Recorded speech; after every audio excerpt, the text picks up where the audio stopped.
I mean, there's a false assumption about science operating here. Science is not in principle committed to the idea that there's no afterlife, or that the mind is identical to the brain, right, or that materialism is true.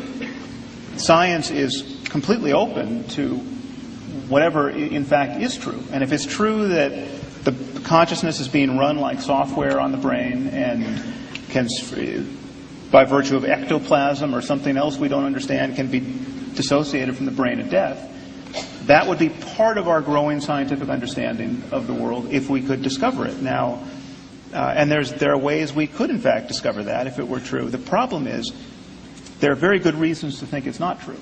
And we know this from now 150 years of neurology, where you damage areas of the brain and faculties are lost. And they're clearly, it's not that everyone with brain damage has their soul perfectly intact. They just can't get the words out.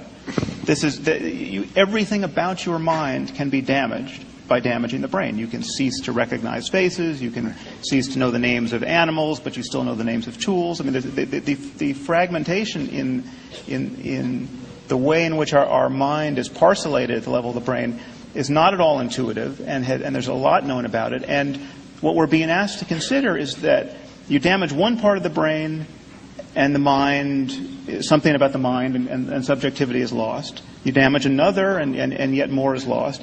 And yet if you damage the whole thing at death, we can rise off the brain with all our faculties intact, recognizing grandma and speaking English. Now,